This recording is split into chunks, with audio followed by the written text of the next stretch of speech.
Hello and welcome to another episode of Try Talk. Today, I am missing all of my fabulous co-hosts, but we make up with it with our fantastic host that we have on the show. Today, I'm joined by Christian Jersild. I hope I'm pronouncing that name right. Christian, to give a little bit of an introduction for who you are, you're the coach of Emil, of Jens Roth, Solenne Billouin, Hannah Lee Young, probably a couple of names that maybe our listeners aren't maybe as familiar with next to that. But Christian, welcome to the show. Thanks a lot, and thank you for having me. The topic today, we want to give kind of a rough background, or I guess now it's a bit strange. I'm not used to talking in singular form, but I want to give a bit of background on Christian, see where he comes from, because Christian used to race on the road, not just road triathlon, but also road bikes, which I think must have been quite influential in his career. We'll talk about that. I want to see how he got to this point as a coach. And I don't want to be mean to anybody, but I think Christian is probably the best coach in XTERRA right now, looking at the quality of athletes he works with. I don't think there's anybody who really comes necessarily close. So how does one get to that point? So that's kind of a topic today. Christian, have I bigged you up too much in saying you're the best coach ever? I would say let's take one step at a time. Yeah, let's take one step at a time, and then see where we get. But thank you for the words. It's always a bit strange to go around these things because we do a lot of work in the background and do a lot of stuff around. I do some stuff around the good athletes, but of course the good athlete has to be to have a level also to be where they are. So it's also a privilege for me to actually we can say be a part of the journey. So I'm happy to be there also. Yeah, yeah, Yeah. So if we can start off with your background, I think that will be yeah. super interesting. So, doing some research, it seems like at a very young age, you started at a relatively young age. You started racing on the road. Uh, Yeah. did some racing under some Danish road cycling teams. Um, what was what's your background in all of this? How'd you get into the sport? Tell us about that.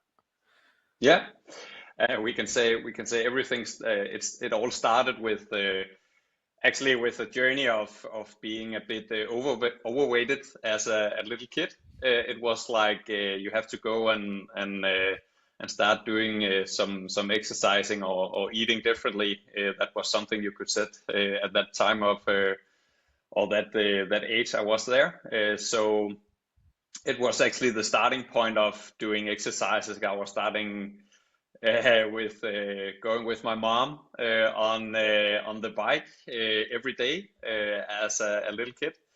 And one day there was a guy that's talking to me and said if I would like to join the bike club. Or actually, he said, I have another friend. It would be nice if you beat him at at the trainings because he was a bit irritating on him or having trouble with him. But we were going for in the cycling club there in my city, and I was there one day, one afternoon, and I was stuck ever since in cycling. I was starting there and started to do road cycling as was it 9 or 10 years old, I think I was starting, yeah. So I was starting to do road cycling, and I was starting late on the year, but the year after I was starting and doing races, and I did races for 14 on the road for 14 years as a kid, and later it developed to we can say like semi-pro continental team, and I was also before that on the juniors team. National team, beat the B group of it, we can say, and yeah, did a lot of road cycling, yeah, and had a lot of incredible experience with road cycling, and always we can say have been interested in training since I was pretty young, and had a really good coach for myself, and a good we can say a good sharing partner in life, a good guy there that have learned I have learned a lot from. He had himself an background in also cycling and triathlon. And he has been in the special force in the military in Denmark, and had we can say a perspective to help me to go through the things I wanted at that time. Um, yeah, so it started with some overweight weight, and then we actually get into cycling, and just love the road cycling, and all the things in it, the competitions and training, and yeah, all the things that came with it. But then in the ending of my cycling, I was getting injured with some back injury, and I couldn't do the road racing more. So I was trying, but it took a lot of time to go to that point where I actually have to go make some other decision of what I will use my time on. And then I started doing triathlon, road triathlon a bit after that, and was doing that for first half Ironman, some Ironmans, and have done that as a age grouper, but still we can say used as you do a lot of time on it as a age group also, to do different uh, races from yeah, half Ironman to Ironman, yeah. Hmm? And I can completely relate to that. I also got into the sport through road cycling, and it was a sport I enjoyed tremendously. But I think, what do you think got you so hooked when you were so young? When was there a point where, for me, because for me that was the way it was. At one point, I was like, I want to try, and I want to try really hard. Was there a turning point for you as well during your journey where you started going full? I think there a lot of the boys that are starting cycling and seeing like Tour de France, or some of the really big races, it's like falling in love. So actually, it's we can say it's a big part. I would also say through my life is love to sport, and it come from the inside. It's come from the inside that it's something I really love to do. But it's also for me, especially when it was cycling, it was also this the social part. We can say that the social part to be together with other people. They also want to do sport, and have a lot of training hours with them was also a part of it. So I would see community also was a big thing. I had some really good people around me, and that was motivating for me to go with them and train a lot. So we can say that of course it also was around, at some point to get professional and live through the cycling, but also in this, we can say, this the smaller parts. It was a lot about also the process in it, to have people to share your things with, and also wanted to develop yourself. I would say that self development was really like something that was interesting for me. Yeah, yeah. So I would say in the love to the sport, the love from the inside to it is just yeah, incredible.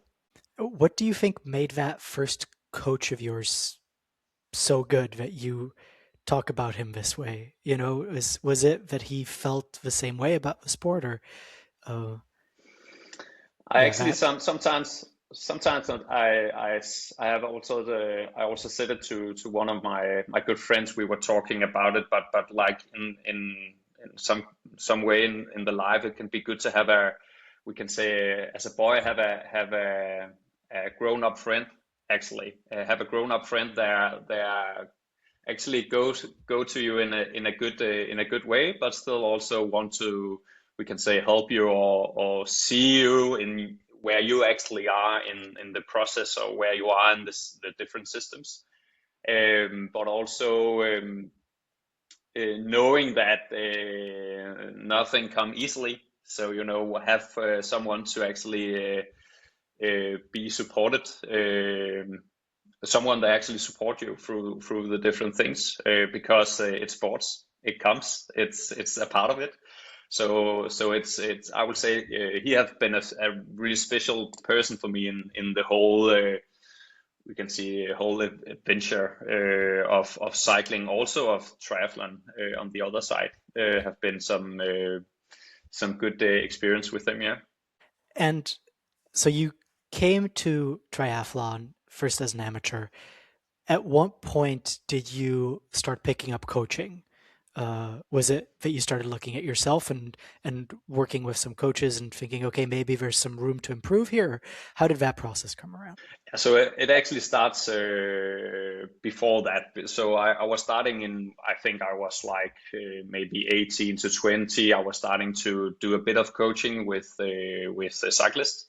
So doing a bit of that beside the road cycling I was doing.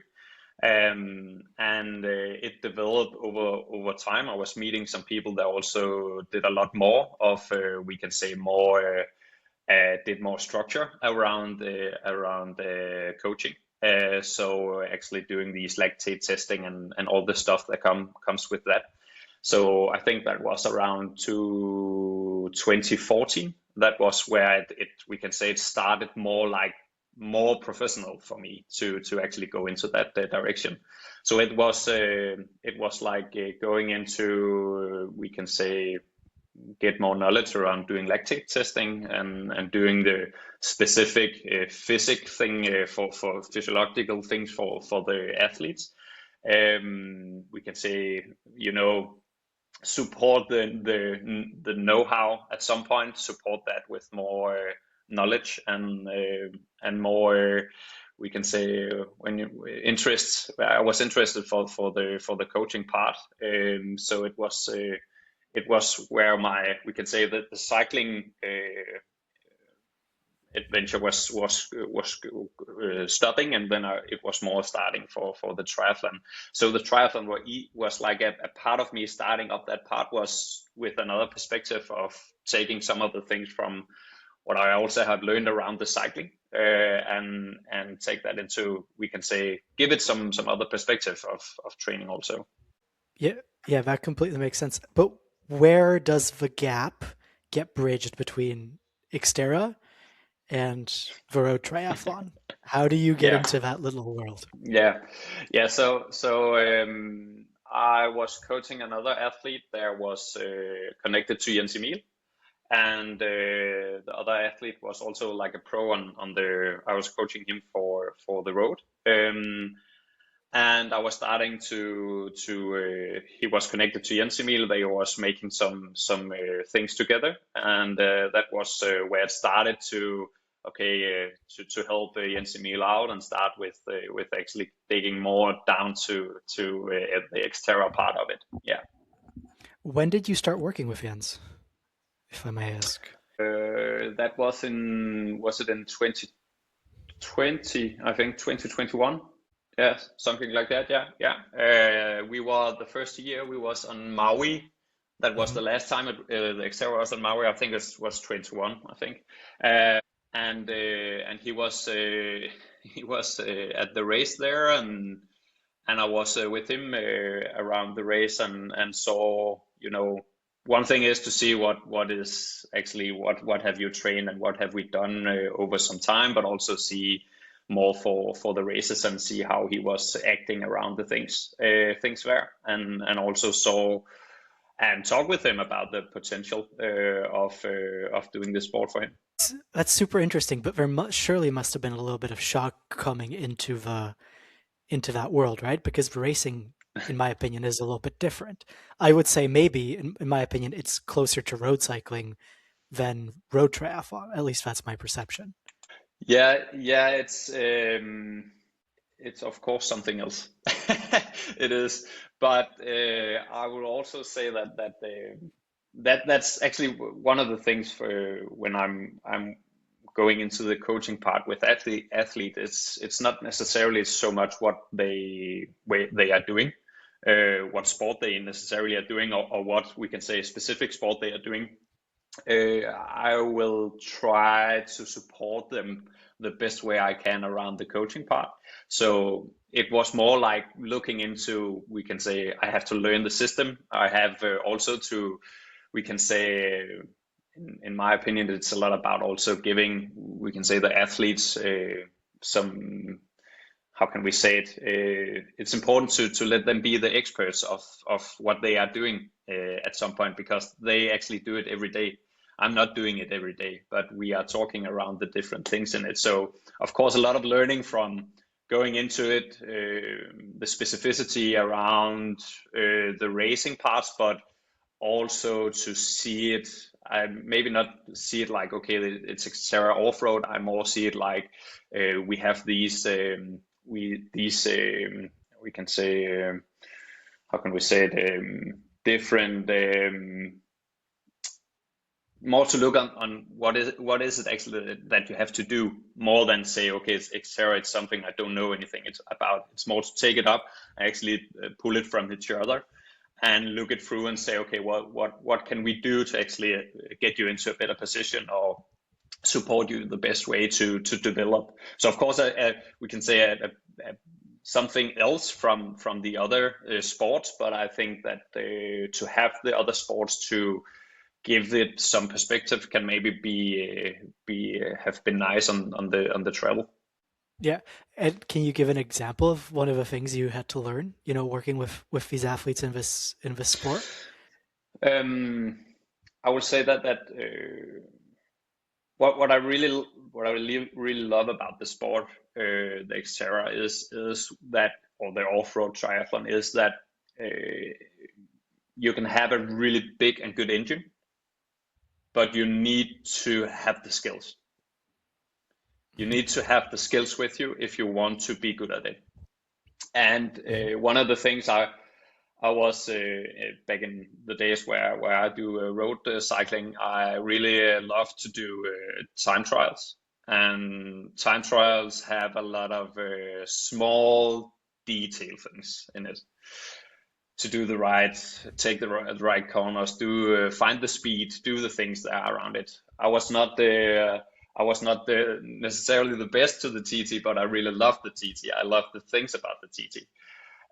So for me, it was actually pretty close to each other when we begin to talk around off-road triathlon, because you have to be really specific of knowing what you want, but you also have to be really clear around the different materials you want to use in different type of mods and all the stuff that comes with it. So we can say I've learned a lot about, just we can say, the how much there are around the small details, but also a lot of the things I actually think is really enjoyable of it. Yeah.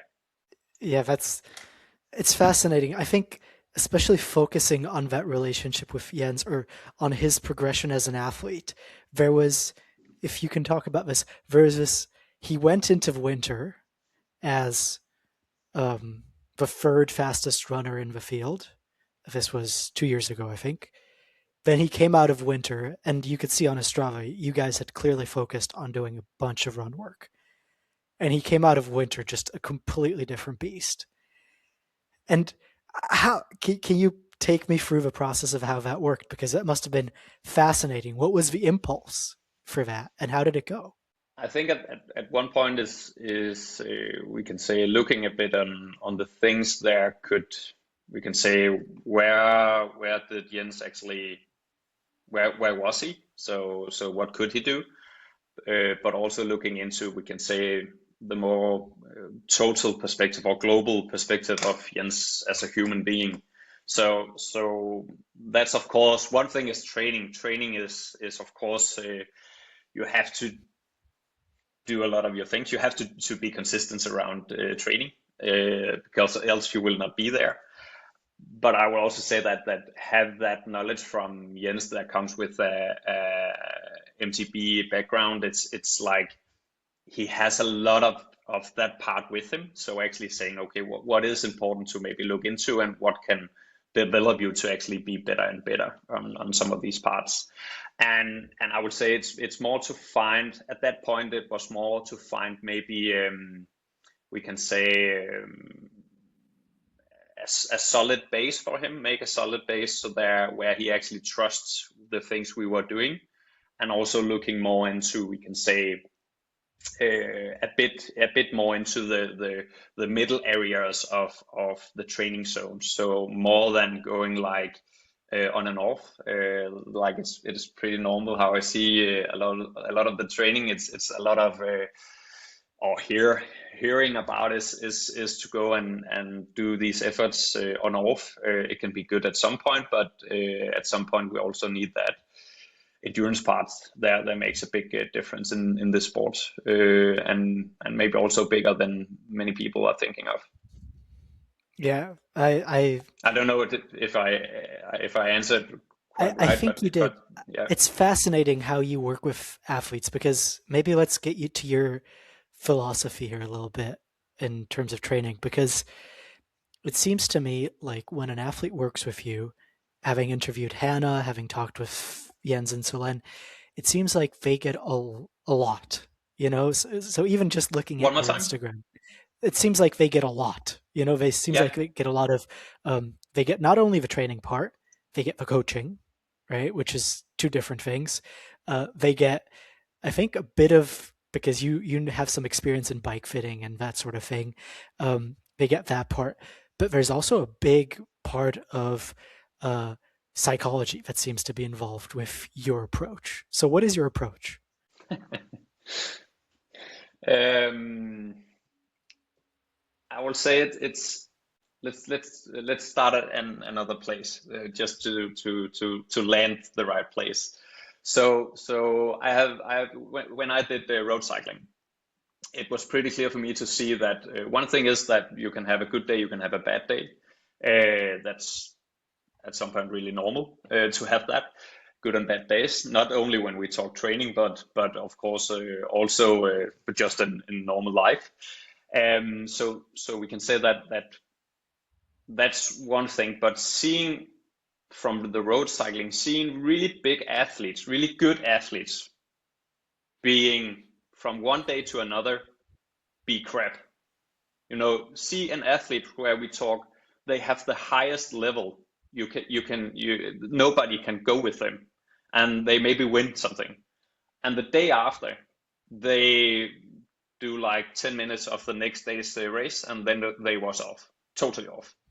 They are not changing in 24 hours. They are not getting so much more bad, we can say, to do the next race. So I was really interested in the point of, or we can say the mental part of actually racing, be around racing, but also that what does it actually take to be an athlete and be a human in sport, because there are a lot of things that comes with that. Um, it's really easy to take the training out and say, okay, I train. Let's just say I train 10 hours the week.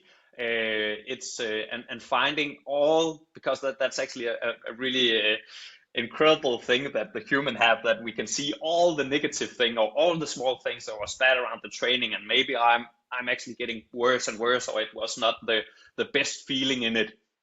And it's not necessarily always have to have the best feeling in the training, um, but actually to understand that there are so many more things in the week.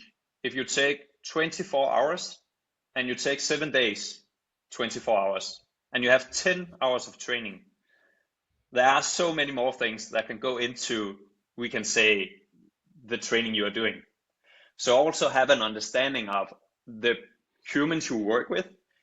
Um, we are talking around training, but if we not have an understanding of what's going on around them, it's really difficult to actually get them into that consistency over time, because I can say it's easy right now for athletes that are in a level where they make the money to actually do total sport.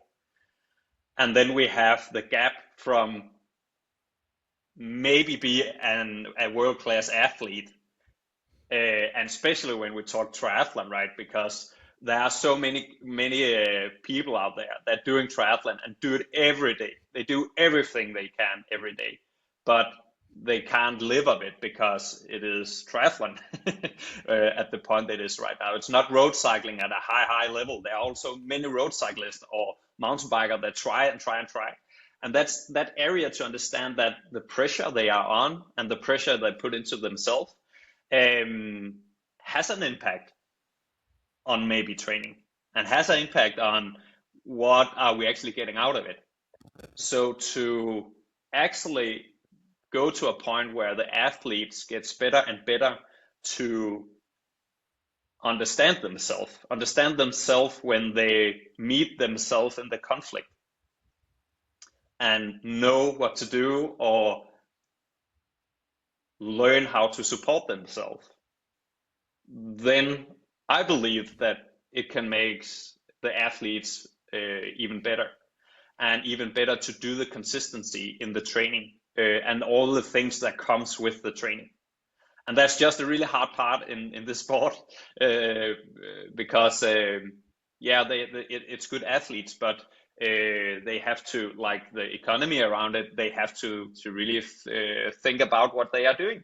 And we can say I have the knowledge around doing bike fitting for 10 years. I have made cycling for many years, or triathlon for years, and also have that, we can say, global look on the things. So we not taking any of the things for granted, or saying, okay, that it's just how it is, or we just we do what we can in this, but at all points saying, okay, what can we actually do to make you or support you into the best athletes as possible.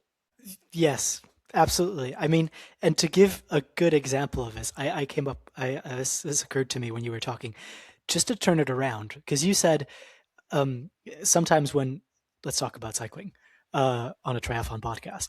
Sometimes when, Yeah, and road cycling. No, no. so sometimes when people are on one day they're really good, and then when the next day in the general classification they blow up, people say, okay, he just ran out of energy, whatever. But look at Remco Evenepoel, 2023 La Vuelta a España. Stage 13, he's terrible. Like, he was in the general classification, one of the leaders in the race to win the overall GC. All of a sudden, something happens. Probably nobody apart from Remco really knows what happens. Maybe even Remco doesn't know what happens, right? But there's something that happens in his head, and he cannot physically follow the other top athletes. And just to show that it's not because of a level, the day afterwards, there's no rest day, there's no nothing. The day afterwards, he goes into the breakaway and puts up a world-class performance that would have absolutely kept him in the group the day before that, right? And so, yeah, one day is good and then the other day is bad. Kind of, it, like, to our brains, it can make sense. What if one day you're What if one day you're good, one day you're absolutely terrible, and the other day you're good? It makes no sense. No, Like, no, it's not that's magic, right. right? Everything we do is chemistry, everything we do is physics and mathematics, blah blah blah. Like, Yeah, it all has to make sense. yeah, and we can also say that we know a lot. We know a lot of things. We have put it into systems, and we know a lot about all the data, all the things that comes with training, and that gets more and more data into the things also. And of course, there are also things. Of course, you can have a good and a bad day, but what is the impact of it? What is it actually that gets you to this point? And one thing that are really clear here is that when you are at a climb, or maybe you are at your office, or what you are doing, we are talking road cycling, but it can also be many other things in the normal life. One thing they are pretty sure, that is that the day where you have a bad day, or you have a challenging day, it's between your ears. It's only happening in you. It's not something your neighbors maybe have a experience around, or we can say not experience, but um, they don't they don't see what you are going through necessarily. And when you are in a peloton, now we're talking the road, that you are in a place, you have to have really good sports director that give you the right pointers, if you know how to share the things, or go with the things, or work around the things you actually want to do, or what can support you around these periods. Um, you can still have of course, you can still have a bad day, but we also know that placebo is working, right? So we actually know that at some point, if we know some strategies around some of the things, you could maybe have done it better on the day. Not to say that you 100% sure could have been at the right point that day, but it could maybe have been less that you have lost. Yeah. Yeah. I when I used to when I sometimes look at some of the triathlon strategies, for example, if I'm talking to Jens about what strategy to use for a race, whatever, what I think, and I think you'll agree with me on this, what I think is way more important than me telling him do this, and this, is that he believes what he's doing. And I think this is what you're trying to say, right? Is like Yeah, the yeah, for sure. athlete, his own self-determination is so much because he asks you, he puts this question onto you, and he says, am I going to do the right thing? And you have to tell him you're going to do the right thing, and that works wonders, you know in my opinion. Yeah, we can say that that's sometimes where we're talking like coaching. Coaching is many things, right? So coaching is like, you have a coach doing the programs, doing the different things around the training. You can also have we can say in the big world we say more a mental coach, and they will talk about some of the things. We can say the thing here is to connect some of the things we actually do and doing when we talk training and training or racing, but actually, like I think I said it a bit earlier, but also to, we can say that the athletes is actually take action on the things they want to do. So it's really, if my from my perspective, if I as a coach come and say you do this and this and this and this, we can say it, if it's an coaching expertise they need. So if they need to know something specific they don't know and they want to ask me, they can get an answer. But a lot of the time when we're talking like racing, it's a lot more about what do you want to do in the race? What do you want to, how do you want to do the race when you're doing it? So it's not me telling them how to do the race. They tell me how they want to do the race, right? So to support them in doing these things, and that's what I call coaching, because we actually go in and being really specific around the things that can support them in the different races, and also support them to do the plan they actually want to do. Make sense? Yeah, makes complete sense. Yeah. So and that where it actually gives the athlete it gives it gives the possibility to actually grow around themselves, to actually grow with the feeling of they trust themselves, they trust the instinct of themselves going to the race and do the things in the race.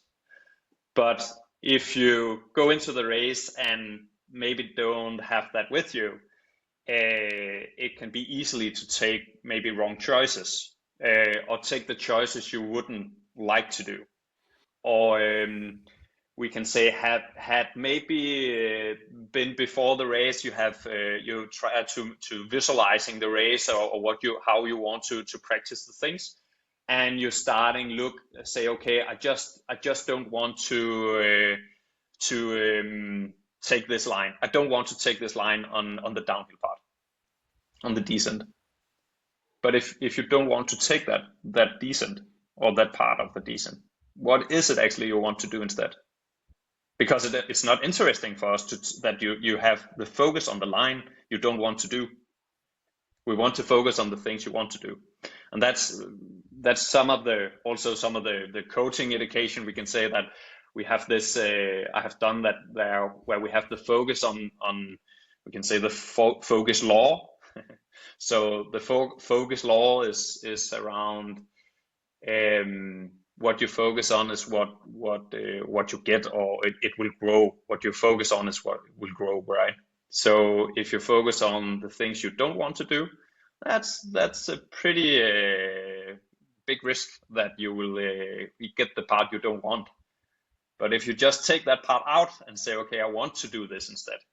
This is the line I want to do. Then we have nothing to discuss, because you know what to do.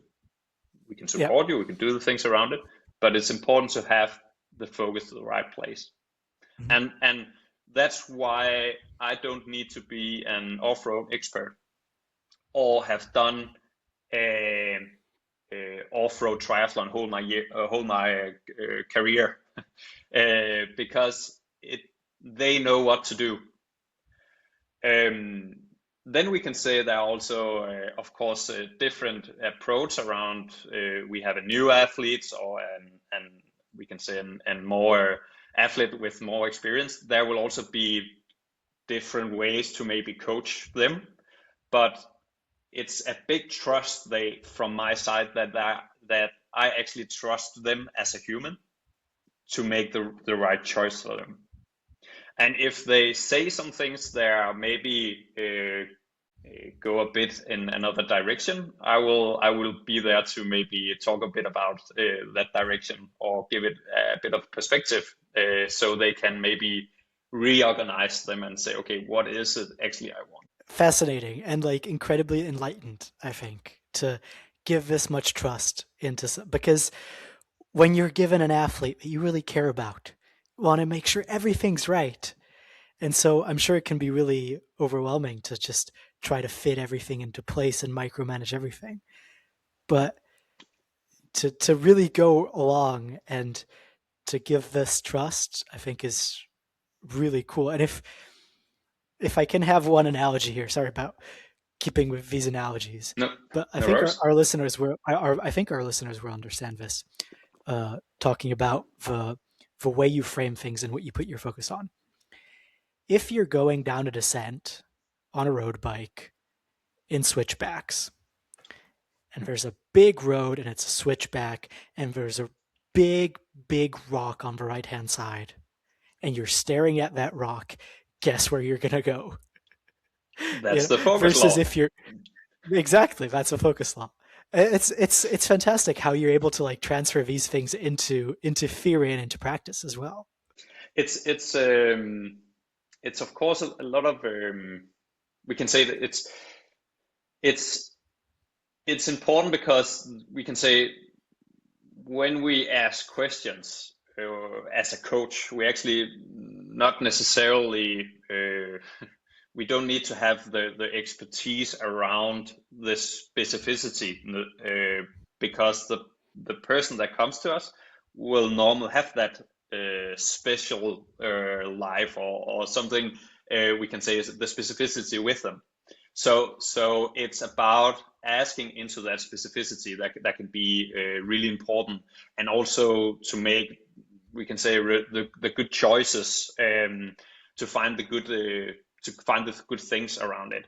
Also to find out that something was maybe not working out, right? So it's not always that we say, okay, it's just like, go happy all the time, or everything is so positive. it's also that when we meet something, or maybe there comes something over time, because there will come things, then it's about how to handle yourself around the things, and also what we want to focus on in the different things. Yeah. Yeah.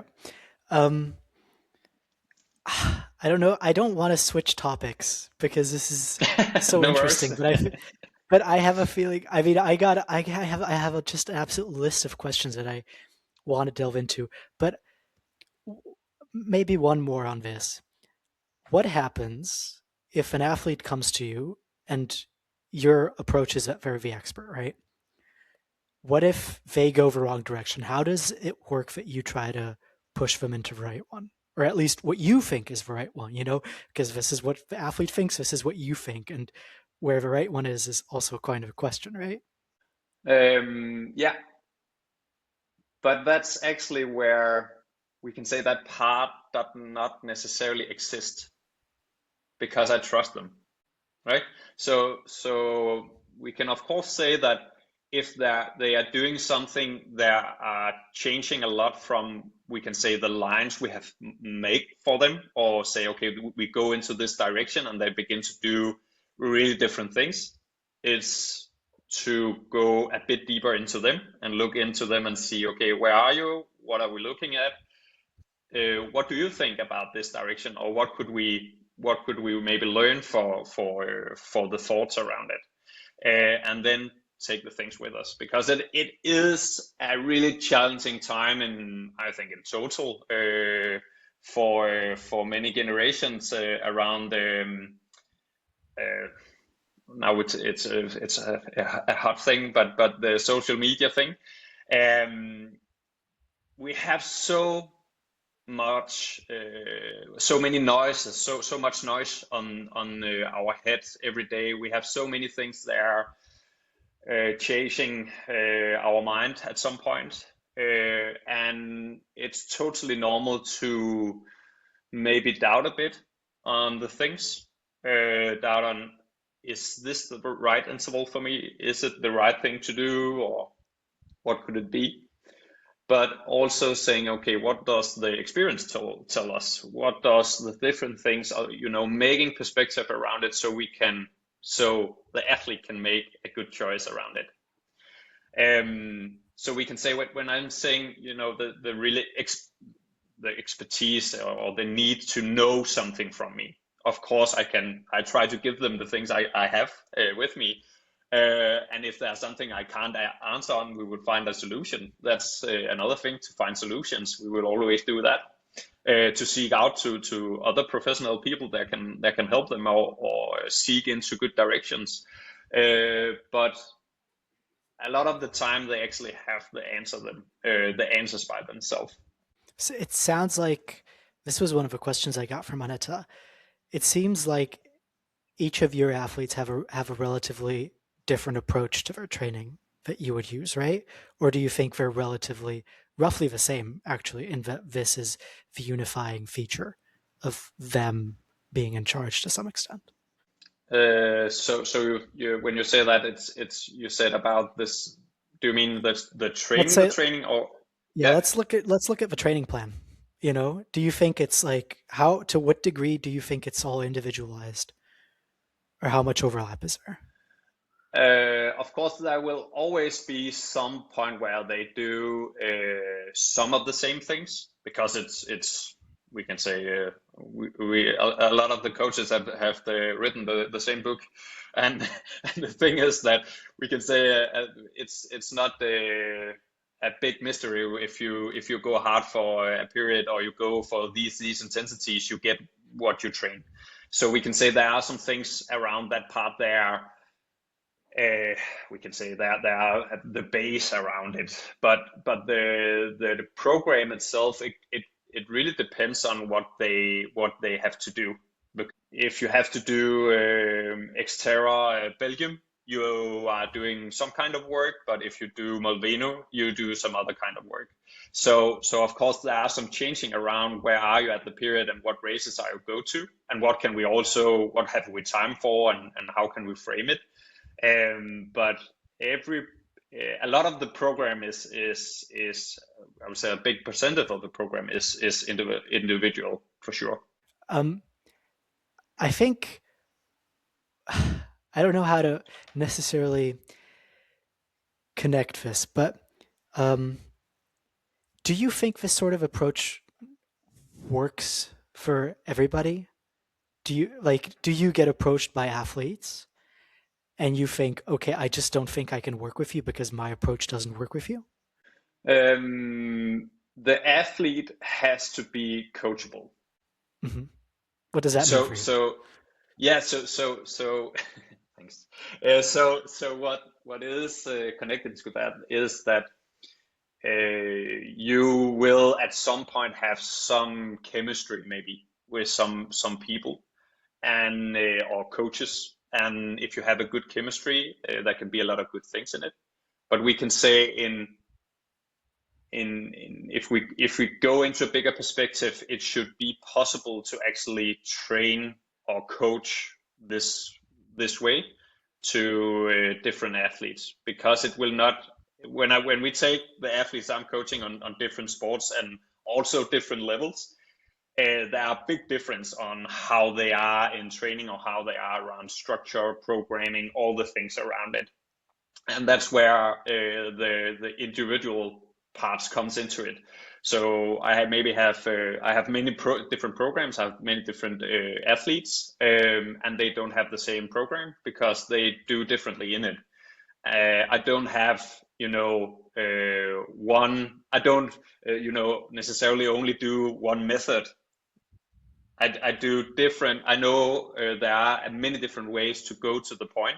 So what is it? What is it they are connecting to, and what is it they have the motivation with them in the different trainings, and what could be nice for them maybe to do, or what could be good to support them in if they are in a special way. So some people have one view on it. I have people that are really, really structured, really, really know everything and have all data. They really going up in every detail on it, and they can really improve and do a lot of good things in that. And I have athletes where we say it's the total opposite of it. But the approach around it makes consistency. It makes consistency for them, or it makes something else for them. Because if you're good for that as a person, as the consistency, we also look into the different things that we can say what you actually lean into when it's not consistent, or where can we actually make a better performance for you. So it is really individual what they go through. Yeah. It's fascinating. I remember back in the day, I listened to a podcast with uh, somebody from Jumbo Visma at the time. And they have obviously a whole array of coaches. Now there's been some sort of a controversy with one of her coaches leaving, but it was also, I remember the coaches were also split by their training method and their approach, saying that certain, coaches didn't work for certain riders and stuff like that. And it's super interesting that you're able to combine that. And because it is athlete driven to some extent, it's interesting that it works for them. Right? Mm, That's for me a little not unfathomable, but it's and not I don't want to say it's hard to believe, but it's super interesting, because mm. it seems super unique, and it seems in my opinion what makes you the best coach in the sport right now. Thank you. It's a lot to take, but thank you. Yeah, it's. I would say that of course there will maybe always be a person or a human where you disconnect. There will always be because we have different ways to come to the point we are. But at some point there will maybe be, and that's why I'm saying it has to be coachable, because the athlete has to be in that point where they are open for the method, right? That was Yeah. what we were starting to talk about in the start. Because if I just say to them, you just have to do this and this and this and this, for some people it maybe gives them something good for maybe longer periods. But I really believe that it's not they have to do their own program. I still do the program and make the planning and the things around it. but we can say how can I support them the best way in this process, and how can we develop the human the best way. And you can take, I believe, coaches as I have talked with athletes about this before. Take a look at the whole world, and say, how many world-class coaches do we have? Many. We have also the Olympic Games. How many different coaches do we have there? Every coach do it differently because they have different opinions of what does the change, what does the small adjustment, what makes them better, what can they do.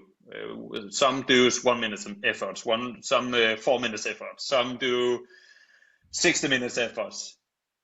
And I see it a bit more, we can say, low practical. I think that we can say that we are building loads in period, and of course we have to look at, do you want to sprint or do you want to do a long effort? But in the total, when we look like worldwide on it, everyone that comes to the Olympics are doing it a bit differently, and everyone is doing it a bit the same, right? Because we all know a bit of the same. So the big thing that are changing is that you believe in what you're doing. So believe that it makes me better.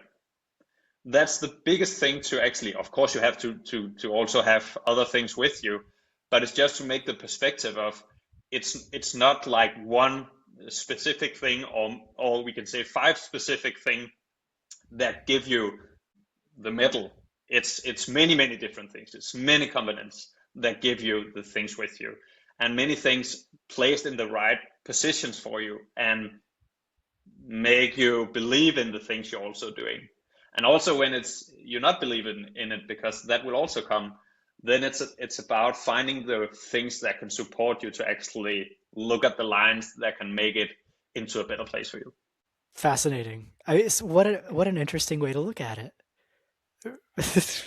I'm a Yeah, bit it speechless. I don't know if I have to edit this out or something, but it's super no, interesting, I must say. it's just that it's not to say that it's not to say that we can say, I will not say that anyone, we can say there are some big labs and some big organizations that are doing really great job with top athletes. They are doing a lot of great work around it, and it's amazing, totally amazing, and it also inspires a lot of people around it. And we can't either say that some people is doing it. We can say that there are some things that are coming into also a sport like triathlon, but the sport triathlon is not that old, right? So we still developed a lot of things in it. If we look into the cycling sport, the history around the cycling sport it has a big history around it, and how has the training developed over time. And there are still training sessions that are good. There was back in the 80s. You can still find good training sessions, good intervals there. It's we can say it's sometimes it's some things that have made really good athletes. We can still take athletes back in the time that make really good performances, but we can say that the human, where are we right now, and how does the different training actually, how big a difference are there in the end? And at some points there are some difference, and we also getting better at the numbers at some point, but in the total we are still talking about that there are I have to say Norwegians, of course. There are Norwegians, there are Americans, there are uh, Australians, there are different pointers all over the world. They have different approach. They maybe have a bit of the same, but they have different approach at different times, and they all have world-class athletes at the point. The percentage that actually we can say that makes the difference when we talk specific around the disciplines of the sports is small percentage of getting that 0.111% better at the race, and that can be, that's why the thing is maybe even bigger when we're talking like Olympics or something like that. But it's still that we in if it's a bit low practical, we are talking. For me, it's a bit more simple because it actually that we're doing loads and we have to look at what is the specific goal or the specific race. What is it actually that are important for the race, and what do you have to train to be at the best point there? So the fundamentals are like an absolutely key part of what you do, ultimately. Yeah, yeah, Yeah. it is. Yeah, Fascinating. I think we could go on for another half hour. I have so many questions, but I think maybe we should sadly cut it here. Maybe at some point, if we can, yeah, poor Aneta, actually, we haven't said this on air. Poor Aneta has some sort of a stomach bug, so I hope she is doing okay. Um, yeah, and Scott apparently is packing for the next World Cup race in Greece, so I of have been course. left alone. But I would love to have you on again, Yeah, Christian, sure, if you would come. I think Aneta and Scott will both have because they are much more involved with the training themselves, and with Aneta's now sure, kind of slowly transitioning into being a coach of some at some point, and Scott, of course, works with a coach of his own. It'd be super interesting to have you on again. And I think there's so much more to talk about. But for sure. now, thank you so much. You're Go follow welcome. Christian on all of his social media. MIP, Make It Personal by Jersild, I think is his business account. Uh, I Yeah, don't know if you have a personal or something where people should follow you. Uh, Also, for us, I just made a Strava club if you guys want to go hang out over there. uh, and yeah, I look forward to talking to you again, Christian. And yeah, thank you sure. so much for coming on. Thank you for having me. Thanks. It was a pleasure. Bye bye. Ciao ciao. Bye.